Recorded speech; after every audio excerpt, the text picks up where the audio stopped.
ইলাহা কালিমা লা ইলাহা আসমানে জমিন সাততালা তার উপরে আসমানে জমিনে তার উপরে অন্ধকারে বন্ধ ঘরে মাগ অন্ধকারে বন্ধ ঘরে মাগ মারবে তালা ওই আল্লাহ লা ইলাহা কালিমা লা ইলাহা হজরের নামাজ যে পড়িবে মাগ জোহরের নামাজ যে পড়িবে মাগ সেই খুলিবে ওই তালা লা ইলাহা কালিমা লা ইলাহা আসমানে জমিনে তার উপরে অন্ধকারে বদ্ধ ঘরে অন্ধকারে বদ্ধ ঘরে মারবে তালা ওই আল্লাহ লা ইলাহা কালিমা লা ইলাহা আসরের নামাজ যে পড়িবে মাগ মাগরিবের নামাজ যে পড়িবে মাগ সেই খুলিবে ওই তালা লা ইলাহা কালিমা লা ইলাহা কালিমা লা ইলাহা ইল্লাল্লাহু মুহাম্মাদুর রাসূলুল্লাহ সাল্লাল্লাহু আলাইহি ওয়াসাল্লাম। আলহামদুলিল্লাহ। তাহলে নামাজের দরকার আছে কিনা জোরে বলেন। আল্লাহর নবী বলেন আসসালাতু মিফতাহুল জান্নাত, নামাজ হলো জান্নাতের চাবি, বেহেশতের চাবি। নামাজ ছাড়া কেউ জান্নাতে যেতে বেহেশতে যেতে পারবে না। নামাজের দরকার আছে কিনা। এ দুনিয়ার মামুনগা একদম একটা ইহুদির বিবি প্রত্যেক দিন দুধ আনতে যাইতেন হযরত আয়েশার বাড়ির পাশ দিয়ে। কি আনতে যাইতো? দুধ। দুধ আনতে যাইতো হযরত আয়েশা রাদিয়াল্লাহু আনহা। অনেক নারীগণ নিয়ে মহিলাগণ নিয়ে তিনি নামাজ শিক্ষা দিতেন এবং সমস্ত হাদিয়া শিক্ষা দিতেন। জোরে বলি সুবহানাল্লাহ। ওই ইহুদির বিবি প্রতিদিন দুধ আনতে যাইয়া ওই হযরত আয়েশার বাড়িতে যাইতেন। যাইয়া তিনি একটা আমল শিখেছিলেন, একটাই আমল শিখেছিলেন। সেই আমলটা হলো বিসমিল্লাহির রহমানির রহিম। কি শিখেছিলেন? বিসমিল্লাহির রহমানির রহিম। এই বিসমিল্লাহ শিখিয়া ইহুদির বিবি সর্বদা এই বিসমিল্লাহির রহমানির রহিম পড়তেন। কিন্তু হযরত আয়েশা বললেন এই বিসমিল্লাহর হলো বরকত বেশি। কি বেশি? জোরে বলেন। বরকত বেশি। বিসমিল্লাহ আমরা বাড়ি থেকে বাহির হইতো কি পড়ব? বিসমিল্লাহির রহমানির রহিম। আমরা যে কাজে হাত দেব প্রথমেই বলবো কথা বলেন বিসমিল্লাহ পড়ে নিব। আমরা যে কাজ শুরু করব প্রথমেই বিসমিল্লাহ পড়ে নিব। জোরে বলি সুবহানাল্লাহ। কেননা বিসমিল্লাহর মধ্যে বরকত বেশি। কথা ডাকার কথা বলেন। এ দুনিয়ার মামুনগা কিন্তু ইহুদির বিবি সর্বদা বিসমিল্লাহ পড়ে, সমস্ত কাজের আগে বিসমিল্লাহ পড়ে ইহুদির বিবির। কিন্তু তার শাশুড়ি ছিল একদম জল্লাদ। কি ছিল? এমন শাশুড়ি আছে কিনা? জোরে বলেন আছে কিনা। কিন্তু তিনি ওই শাশুড়ি কিন্তু ভাত মাপে মাপে দেয়, এক বেলা দেয়, দুই বেলা গুনে গুনে দেয়। এরকম শাশুড়ি আছে কিনা? কিন্তু এখন নাই, আগে ছিল। ছিল কিনা? এ দুনিয়ার মামুনগা এমন শাশুড়ি বেটার বাপ মরে যান না বোন কিন্তু কোমরে গুজে খাইতো। আগে এরকম শাশুড়ি ছিল কি ছিল না? কথা বলেন।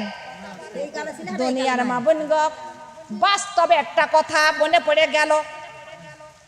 আমার মা গল্প করতো, বাড়ির পাশে আমাদের দুইটা চাচি ছিল, কিন্তু তার শাশুড়ি এরকম কৃপণ জল্লাদ ছিলেন। কিন্তু কত পায়ে ছাতু কুটতো, ছাতু চেনেন, জব নিজে পায়ে পাড়াইতো, কিন্তু নিজে হাতে ভাজে নিজে পায়ে কুটে ঘরের মধ্যে রেখে দিত। কিন্তু সেই শাশুড়ি এক মুঠো ছাতু বিটার বর দিত না। দুই যাও একদিন মনে মনে ভাবতেছে, শাশুড়ি গেছে খালা শাশুড়ির বাড়ি। কার বাড়ি? খালা শাশুড়ির বাড়ি গেছে। এই সুযোগে আমরা দুই যাই ছাতু নিয়ে আজকে খাবো। দুইজনা কথা বলেন না, কিন্তু এই দুইজনা এটা বুদ্ধি করলেন। বুদ্ধি করার পর এত কথা কি কিন্তু বুদ্ধি করার পর তখন দুইজনের বর গেছে মাঠে, নাঙ্গল ছিল না আগে, নাঙ্গল বতিজ গেছে। কিন্তু এমন সময় দুইজনা ওই ছাতু নিয়ে কুলার থেকে গুড় তুলে নিয়ে মাখানো শুরু করেছে। মাখায়া দেখে, ওরে গালে দিয়ে দেখে, মুখে দিয়ে দেখে, ওরা ওটা ছাতু না ছিল ওই জবের আটা। কিন্তু জবের আটা কি খাওয়া যায়? কথা বলেন। ওরা ছাতু মনে করে জবের আটা গুলাই আনেছে, এটা কি খাওয়া যায়? কথা বলেন, খাওয়া যায় না। তখন ছোট যাওটা কাঁপতেছে ভয়ে। এই দৃশ্য যদি আমাদের সামু দেখে ফেলে তাহলে নিস্তার নাই।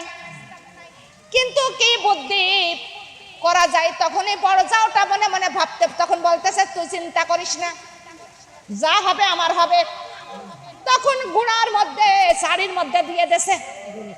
দুয়ার পরে তারা তখন দুই ভাই গরু ছেড়ে দিয়ে তখন বাড়িতে চলে আসতেছে। পানি খাতে লাগেছে গরু, তখন দেখতেছে ওই পানির মধ্যে সাদা সাদা আটা ভেসে গেছে। তখন বলতেছে পানি এই দৃশ্য কেন? দুইটা যাব তখন তার স্বামী এবং পাও জড়িয়ে ধরে বলতেছে, স্বামী গো, এই পাও দিয়ে কত ছাতু কুটলাম, আপনার মা আমাদের এক মুঠো ছাতু আজ পর্যন্ত দিয়ে নাই। তাই আপনার মা আপনার খালা বাড়ি গেছে, এই সুযোগে মনে করলাম একটু ছাতু খাবো, তাও ভাগ্যই জুটলো না। বরাতে যদি না থাকে খাওয়া কি যায়? কথা বলেন, এ বড় একটা দৃশ্যর কথা। তাই আমার মা বলতো, কিন্তু এরকম শাশুড়ি আগে ছিল কিনা? কথা বলেন। কিন্তু এখন পাল্টি, শাশুড়ির বদলে এখন বিটার বউ। কথা বলে ঠিক কি বেঠিক কথা? আগে ছিল শাশুড়ি আর এখন আছে বিটার বউ, ঠিক না? হ্যাঁ দুনিয়ার মা বোনকে, কিন্তু এহুদির বিটার বউ যে কাজ করে সেই কাজে আগে বিসমিল্লাহ পড়ে নাই। কি পড়ে? বিসমিল্লাহ পড়ে নাই। কিন্তু ওই শাশুড়ি কুয়াত করে চাল মাইপে দেয় রান্না করতে। ওই আমাদের বিবির মুখে একটা জারি হয়ে গেছে বিসমিল্লাহ, কিন্তু বিসমিল্লাহ পড়ে ওই হাড়ির মধ্যে চালগুলো দেয়। আর হাড়ির মধ্যে চালগুলো যখন ঢেলে দেয়, ওই পানি যখন দেয় তাও বিসমিল্লাহ পড়ে। চুলার পারে যখন দেয় তাও বিসমিল্লাহ পড়ে। যখন চুলাটা ধরায় বিসমিল্লাহ পড়ে, চুলার মধ্যে খড়ি যখন দেয় তাও বিসমিল্লাহ পড়ে। ওই হাড়িটা যখন ভাতের হাড়িটাই আবার চুলার পাতে নামায় তাও বিসমিল্লাহ পড়ে। কিন্তু ওর মুখে কি হয়েছে? মুখে একটা জারি হয়ে গেছে বিসমিল্লাহ। কিন্তু ভাত যা রান্না করে তার সাইড ডবল হয়ে যায়। জোরে বলি সুবহানাল্লাহ। বরকতের মালিককে, আর বিসমিল্লাহতেই বরকত দেয় আমার আল্লাহ। কিন্তু তখন বরকতের মালিক আমার আল্লাহ বরকত দিয়ে দেয়। এহুদির ওই শাশুড়ি এসে তার আর সহ্য নেই না, মনে মনে তার বিটার বর কাছে বলে, তুমি মনে হয় চাল বেশি করে নেছো, আমি এত এক পোয়া চাল দিই, এত চালি এত ভাত কোনোদিনও হইতে পারে না, কিন্তু তুমি মনে হয় চাল বেশি করে দিয়ে ফেলছো। লা ইলাহা কালিমা লা ইলাহা। এটা বিপদে চলে যাচ্ছে না, থাকতে ওই মিয়ার গরু গা লড়াইছে, খুব ভালো কালিমা লা ইলাহা বিসমিল্লাহ বিসমিল্লাহ বিসমিল্লাহ আমার কলবে, বিসমিল্লাহ আমার কলবে, লা ইলাহা, পড়েন পড়েন সবাই, বিসমিল্লাহ বিসমিল্লাহ বিসমিল্লাহ আমার কলবে, রাসূল আমার গেটে দরজায়, রাসূল আমার গেটে দরজায়, মউতের সময় ইবলিস শয়তান ধোঁকা দিতে পারবি না, লা ইলাহা, কালিমা লা ইলাহা, বিসমিল্লাহ বিসমিল্লাহ বিসমিল্লাহ আমার ঠোঁটে মুখে, রাসূল আমার মেন্দর যায়, রাসূল আমার মেন্দর যায়, মউতের সময় ইবলিস শয়তান ধোঁকা দিতে পারবি না, লা ইলাহা, কালিমা লা ইলাহা, বিসমিল্লাহ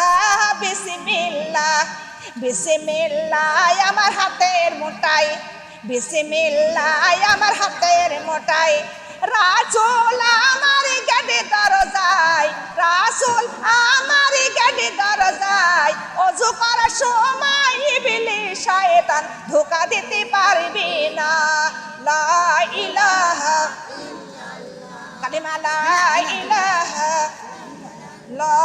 বিসমিল্লাহ বিসমিল্লাহ বিসমিল্লাহ আমার অন্তরে, বিসমিল্লাহ আমার অন্তরে, রাসূল আমার গেটে দরজায়, রাসূল আমার গেটে দরজায়, নামাজ পড়ার সময় ইবলিস ধোঁকা দিতে পারবি না, লা ইলাহা, কালিমা লা ইলাহা, বিসমিল্লাহ বিসমিল্লাহ বিসমিল্লাহ আমার কলবে, বিসমিল্লাহ আমার কলবে, রাসূল আমার মেন্দর যায়, রাসূল আমার মেন্দর যায়, পর্দা করার সময় ইবলিস ধোঁকা দিতে পারবি না, লা ইলাহা, কালিমা লা ইলাহা, লা ইলাহা, কালিমা লা ইলাহা ইল্লাল্লাহু মুহাম্মাদুর রাসূলুল্লাহ সাল্লাল্লাহু আলাইহি ওয়াসাল্লাম। বিসমিল্লাহ আমাদের মুখে জারি করতে হবে, আমাদের বিসমিল্লাহ ঠোঁটে মুখে, বিসমিল্লাহ থাকবে আমাদের হাতে, বিসমিল্লাহ থাকবে আমাদের সারা অঙ্গে, বিসমিল্লাহ থাকবে আমাদের কলবে, বিসমিল্লাহ থাকবে আমাদের অন্তরে। জোরে জোরে বলি সুবহানাল্লাহ। যদি বিসমিল্লাহ আপনার সঙ্গে থাকে, আমার সঙ্গে যদি বিসমিল্লাহ থাকে, শয়তান কোনো সময় ধোঁকা দিতে পারবে? জোরে বলেন। শয়তান কোনো সময় ধোঁকা দিতে পারে না, শয়তান ধোঁকা দেওয়ার সাহসও পায় না। জোরে বলে সুবহানাল্লাহ। দুনিয়ার মাবুন গো, তখন এই শাশুড়ি এসে বলতেছে, তোমার এক পোয়া চাল দিছে, এত ভাত কিসের কেমন করে হলো, আমি তো কিছু টের পাই না।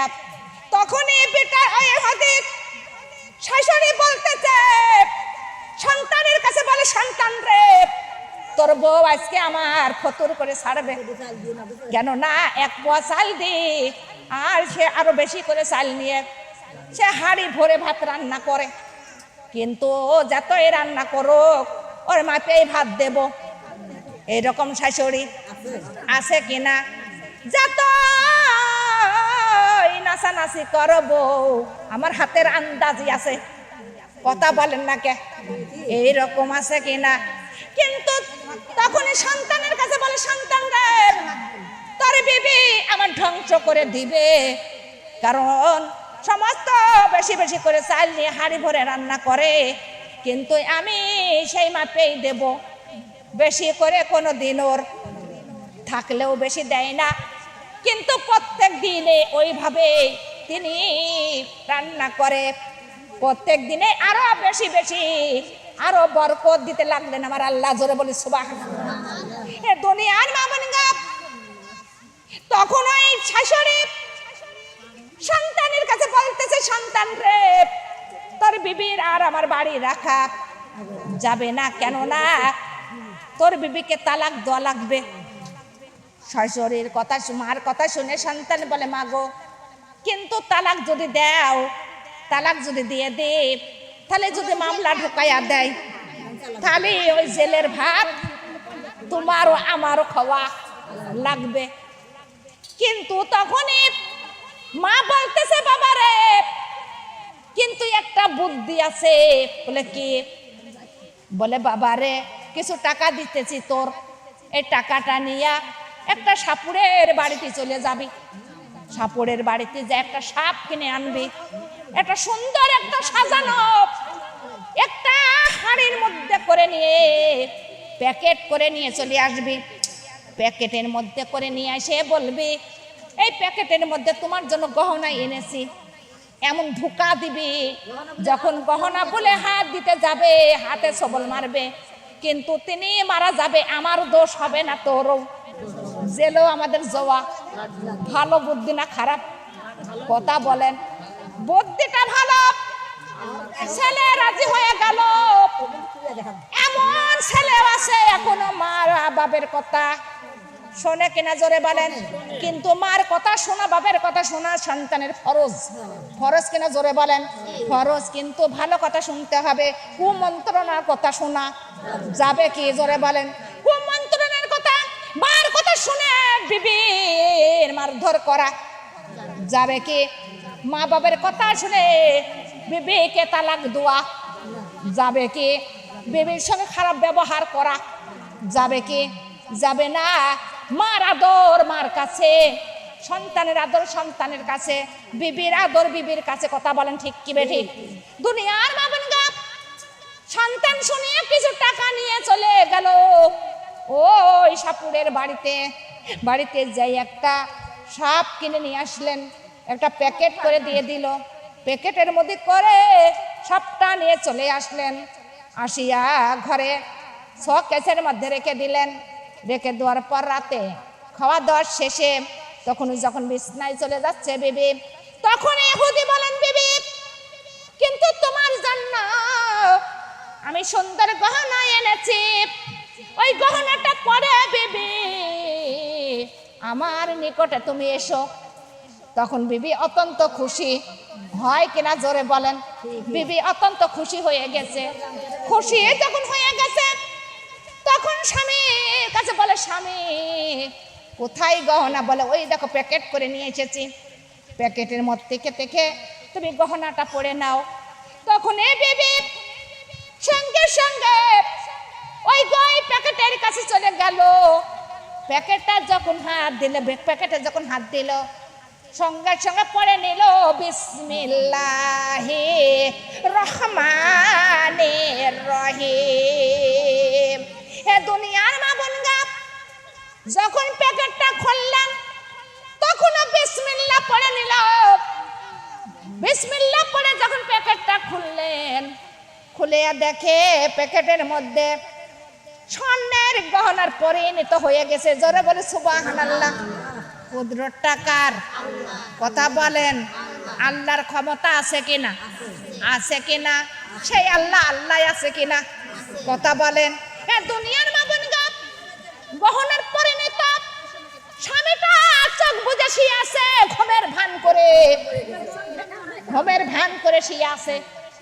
বিবি তখন গহনাটা গলায় নিচ্ছেন, কিন্তু বিসমিল্লাহ পড়ে, কি পড়ে? বিসমিল্লাহ পড়ে গহনা গলায় নিলেন, হারটা গলায় নিলেন। তার হাতের বালা, ডাকের ফুল, সব কিছু তিনি বিসমিল্লাহ পড়ে পড়ে নিতে লাগলেন। যখন গহনা পরা শেষ হয়ে গেল তখন মনে হয় ঘরের মধ্যে নূরের আলো জ্বলতেছে। জোরে বলে সুবহানাল্লাহ। তখন স্বামী ঘুমের ভান করে আছে যে ও তো গেলি ছবল মারবি, ও দেখবো না। কিন্তু তখন বিবি ওই গহনা আগুন পরে স্বামীর নিকটে চলে গেল। নিকটে যাইয়া স্বামীকে ডাক দেয়। স্বামী ও করে ওঠে না। তুই প্যাকেট খোল, প্যাকেট, তুই প্যাকেট খোলে, আমি দেখবো না, খুলে নে আগে, আমার ঘুম পাততে দে। এরমই তো কয়, কথা বলে নাকি?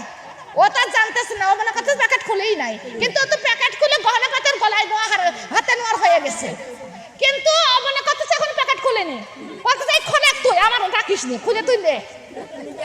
কিন্তু বারে বারে ডাক দেয়, বারে বারে স্বামী এই কথা বলে। তখন এই বিবি বলতেছে, স্বামী গো,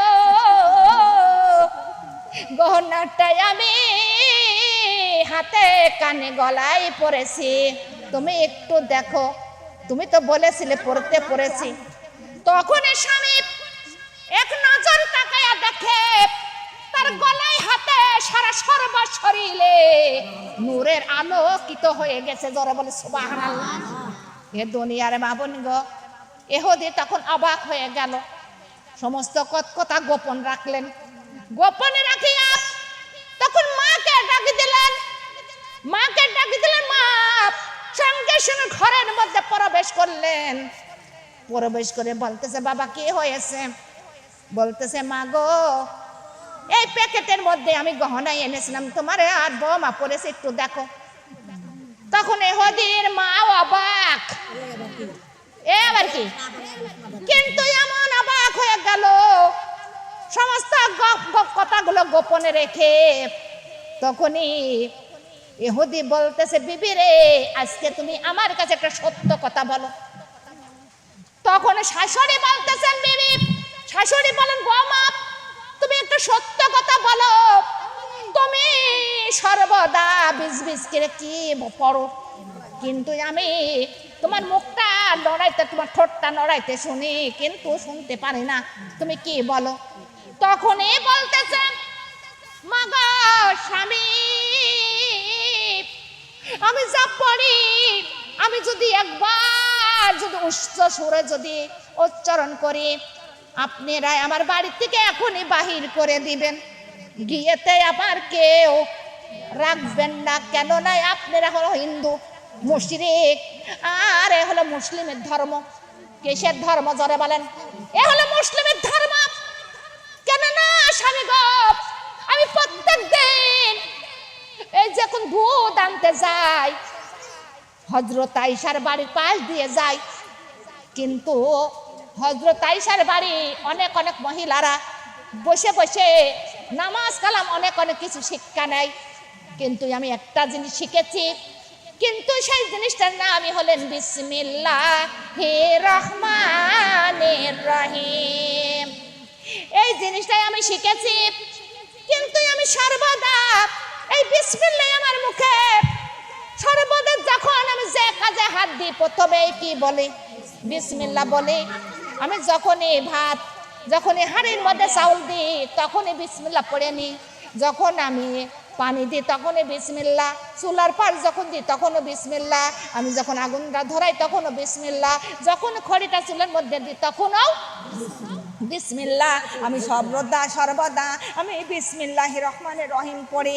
কিন্তু হযরত আয়েশা বলেছিলেন যে বিসমিল্লাহর অত্যন্ত বরকত, জোরে বলি সুবহানাল্লাহ। কিন্তু আম্মা জান, আপনি যে চাউল দেন তার থেকে আমি এক মুঠ চাউল আবার তুলে রাখি, কিন্তু আমি বেশি করে একটা চাল আপনার দিই না। মাগো দেখো, এক মুঠ করে চাউল রেখে রেখে আমি একটা কলসি ভরে রেখেছি। মাগো আমি একটা চালও বেশি দিই না, কিন্তু এই বিসমিল্লাহর এত বরকত, জোরে বলি সুবহানাল্লাহ। এমন কথা শুনে সঙ্গে সঙ্গে তার স্বামী, তার শাশুড়ি হযরত আয়েশার বাড়িতে চলে গেল। বাড়িতে যাইয়া সঙ্গে সঙ্গে তারা কালিমা পড়ে এবং মুসলমান হয়ে গেল, জোরে বলে সুবহানাল্লাহ। হে দুনিয়ার মা বোন গো, আমরা হলাম মুসলিম, আমরা হলাম মুসলমানের সন্তান, কিন্তু তাও আমরা বিসমিল্লাহ আমাদের মুখে জারি আছে, আমাদের বিসমিল্লাহ পড়তে মনেই থাকে না। বিসমিল্লাহ ছাড়া এক থাল ভাত খাওয়া হয়ে যায়। কথা বলেন দেখে, হ্যাঁ, আমাদের বিসমিল্লাহ ছাড়াই আমাদের আহার খাওয়া হয়ে যায়। আমরা যখন আমরা খাবার খাবো কি বলবো? বিসমিল্লাহি ওয়া আলা বারাকাতাল্লাহ পড়ে আমরা আহারটা গ্রহণ করব। যখন আমাদের খাওয়া শেষ হয়ে যাবে, কার শুকরিয়া আদায় করব? কথা বলেন, কার শুকরিয়া? কি বলে শুকরিয়া আদায় করব? কি বলতে হবে? আলহামদুলিল্লাহ আলহামদুলিল্লাহিল্লাযী আতামানা সাকানা জাআলানা মিনাল মুসলিমিন। হে আল্লাহ, তোমার নিয়ামত খাইলাম, তোমার নিয়ামত আমরা খাইলাম, গ্রহণ করলাম। তুমি আমাদের মুসলমান বানায়া, আমাদের মুসলমান তৈরি করে না দাও। জোরে জোরে বলি সুবহানাল্লাহ।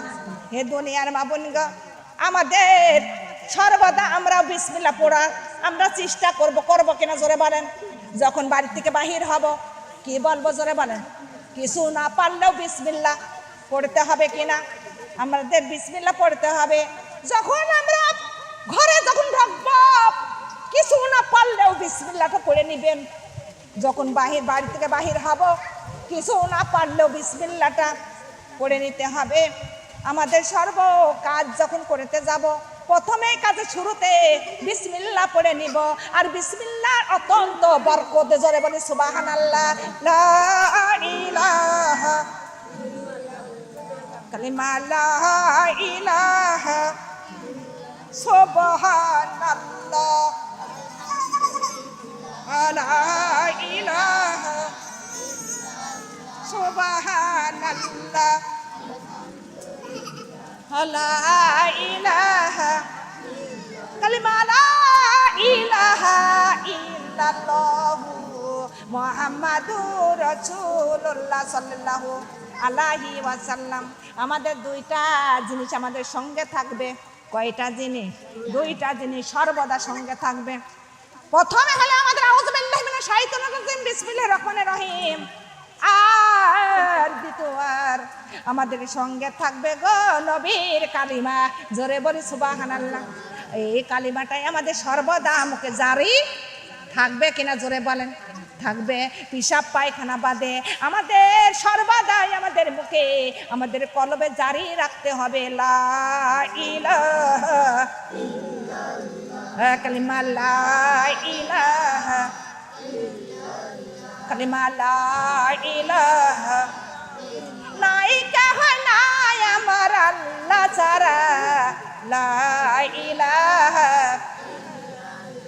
কালিমা লা ইলাহা নাইকা হয় নাই আমার আল্লাহ ছাড়া লা ইলাহা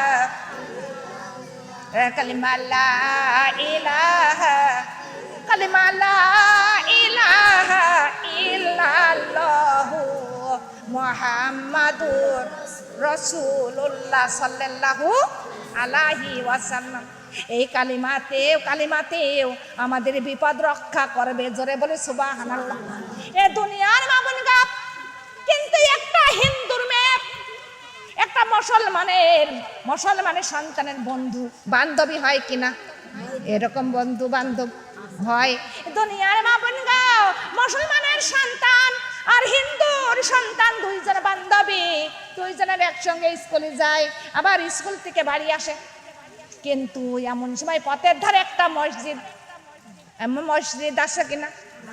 আছে কিনা? ওই মসজিদে নামাজ হয়। নামাজের শেষে এই জিকিরটা হয় কিনা? কথা বলেন।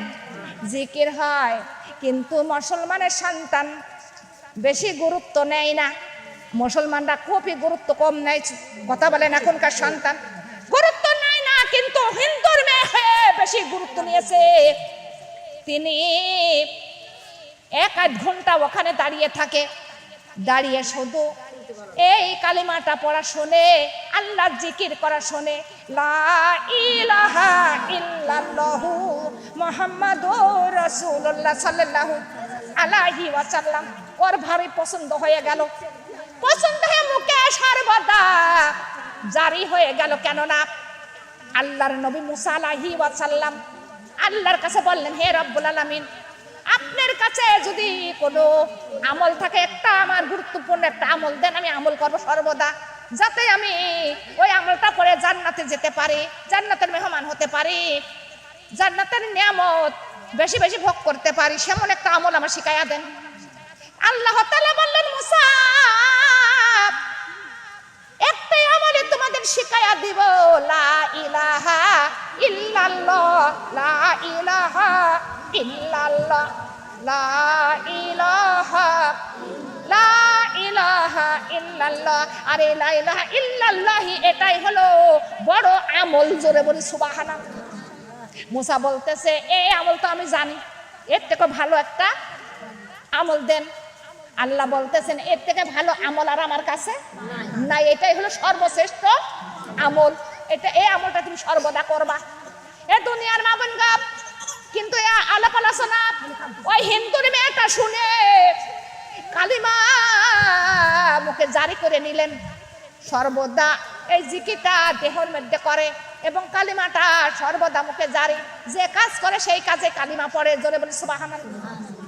কিন্তু এমন সময় ওই হিন্দুর মেয়ে পরীক্ষা দিতে যায়, প্রথমে কালিমা পড়ে নেয়, কালিমা পড়ে ওই পরীক্ষা দেয়, রেজাল্টটা সকলের চাইতে ভালো রেজাল্ট করে, জোরে বলে সুবহানাল্লাহ।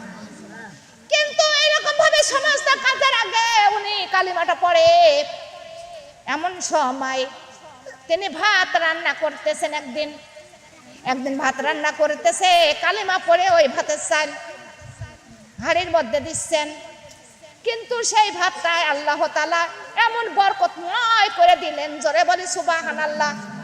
কিন্তু এমন সময় একদিন গোসল করতেছে, কালিমা পড়তেছে, জিকির করতেছে, মা একটা আড়াল থেকে শুনতে পারলেন, আড়াল থেকে শুনিয়া তার বাবার কাছে যা বলতেছে, স্বামী গো সর্বনাশ হয়ে গেছে। বলে কি বলতেছে? তোমার মেয়ে ওরে লা ইলাহা ওই জিকির করে আর কালিমা পড়ে, কিন্তু এইটা যদি গিয়েতের লোক শুনতে পারে আমাদের গিয়েতের থেকে বাহির করিয়া দিবে, কিন্তু আমাদের গিয়েতে রাখবে না, আমাদের ধর্ম সুনকালি পড়ে যাবে, কি উপায়? তখনই বাবা দড়ি আসে শুনতেছে, বাবা ও কান পেটে আছে শুনতেছে, মেয়েটা ওই কালিমায় পড়ে, জোরে বলে সুবহানাল্লাহ। কালিমা পড়িতেছে, তখন বিবি আর স্বামী দুইজনা মিলে যুক্তি করলেন, যুক্তি করে বলতেছে আজকে সাপুরের বাড়ি যে একটা সাপ কিনে আনবো, কিনে এনে হাড়ির মধ্যে করে, একটা মাটি হাড়ির মধ্যে করে ঘরের মধ্যে রেখে দেব, রেখে দিয়ে ঘরের মধ্যে ওর আটকায়া রাখবো, আর ওই সাপে সবল মারে ও মৃত্যুবরণ হবে, কিন্তু এই কথা প্রকাশ করা যাবে না, প্রকাশ করলে আমাদের গিয়েতে কেউ রাখবে না, শর্টে কটে একটু বলে। কিন্তু তখন ওই মেয়েটার বলতেছে, ধমক দিয়ে বলতেছে, তুমি সর্বদা মুখে কি পড়তেছো? বলতেছে বাবা আমি যা শুনেছি তাই পড়তেছি, কিন্তু এটাই হলো আমার জীবনের মূল্যবান একটা জিনিস, এটাই আমি সর্বদা জীবন গেলেও ছাড়বো না, আমি সর্বদা পড়বো, জীবন গেলেও আমি এই নবীর কালিমা ভুলবো না এবং ছাড়বো না। মেয়ে মা বাবা বলতেছে, মারে আমরা হলাম মুশরিক, কিন্তু আমাদের ধর্মে এটা চলে না, কিন্তু এটা তুমি ছেড়ে দাও, আর এটা যদি কেউ শুনতে পারে আমাদের সবারই গেট থেকে বাহির করে দিবে এবং তোমারও জীবিত জীবিত মারপিট করবে, জোরে বলে নাউজুবিল্লাহ। তখন সন্তানের মুখের কথা শুনে ওই ইহুদি ওই হিন্দু মুশরিক তখন সন্তানের ঘরের মধ্যে তখন আটকায়ে রাখলেন, আটকায়ে সাপড়ের বাড়িতে চলে গেল, সাপড়ের বাড়িতে যাইয়া একটা সাপ কিনে এনে একটা মাটি হাড়ির মধ্যে করে ঘরের মধ্যে রেখে দিয়েছেন। তখনই বলতেছে, মা বলতেছে, মারে তোমার যদি ক্ষুধা লাগে তুমি ওই হাড়ির মধ্যে কিছু ফল মূল রাখাই আছে, তুমি খাইয়া নিও, কিন্তু পেশাব পায়খানা তুমি ঘরের মধ্যে করিও, বাইরে তোমার বাই করা যাবে না। কিন্তু মেয়ে তো কিছুই বুঝতেছে না, মেয়ে সর্বদা নবীর কালিমা পড়ে, কালিমা পড়তেছে, শোয়ার সময় এমন বসা, সর্বদা তার মুখে জারি আছে। এমন সময় ক্ষুধা লেগেছে, ক্ষুধা যখন লাগেছে ওই হাড়ির কাছে গেছে, হাড়ির কাছে যাইয়া ঢাকুনটা খুলে দেখে রে ওই হাড়ির মধ্যে শুধু জান্নাতের ফল, জোরে বলে সুবহানাল্লাহ, জান্নাতের ফল। তিনি একটা ফল নিয়ে ওরা 3 ভাগে 4 ভাগের 1 ভাগও খাইতে পারে না, তার পেটটা ভরে যায়, এমন ভাবে তিনি খাইয়া ওখানে আছে 7 দিন 8 দিন 1 সপ্তাহ গত হয়ে গেছে, কিন্তু মেয়ে মা বাবার কথা ভুলে গেছে, শুধু আল্লাহর প্রেমে পাগল, তিনি নবীর কালিমার পাগল। জোরে বলি সুবহানাল্লাহ। কিন্তু তখনই বাপ বলতেছে, স্বামী গো, মেয়ে তো আর কোনো সারা শব্দ নাই, মনে হয় মারা গেছে। বাবা বলতেছে, সত্যই মনে হয় মারা গেছে, কোনো তো সারা শব্দ নাই। কিন্তু তখন ওরা জানালার ফাঁক দিয়ে দেখতেছেন মেয়েটা বিছনার পারে শুয়ে, তিনি চোখটা বন্ধ করে শুধু আল্লাহর জিকিরই পরিণত হয়ে গেছে। জোরে বলি সুবহানাল্লাহ। তখন ঘরের দরজা খুলে ঘরের মধ্যে যা দেখে মেয়ে ওই নিশ্চয় কালিমা পড়তেছে। তখনই বলতেছে, মারে তুমি সর্বদা এটা কেন পড়ো, কিন্তু তুমি কি ওই ফল খেয়েছো? বলে হ্যাঁ। আব্বা গো, আপনি কি ফল এনে দিয়েছেন যে এত সুস্বাদ, আর আমি 4 ভাগের 1 ভাগও খাইতে পারি না, আমার পেটটা ভরে যায়, এমন খাবার আপনি কোথা থেকে আনেছেন, এমন ফল কোথা থেকে আনেছেন? কিন্তু তখন বাবা ওই হাড়ির কাছে যা দেখে, হাড়িটা সুগন্ধতে ভরা, এমন ফলে সুগন্ধ তো জান্নাতের ফল। জোরে বলে সুবহানাল্লাহ। এই ফলটা দেখে বাবা মা তখন হতাশা হয়ে গেল। হতাশা হইয়া তখন বলতেছে, স্বামী রে, আমরা আর এই ধর্ম করব না, আজকে থেকে আমরা ইসলাম আল্লাহর নবীর কালিমা পড়ে আমরা মুসলমান হয়ে যাব। ইসলাম ধর্মের উপরে কোন ধর্ম আছে? আর ইসলাম ধর্মই হলো সর্বশ্রেষ্ঠ ধর্ম। জোরে বলে সুবহানাল্লাহ। লা ইলাহা লা ইলাহা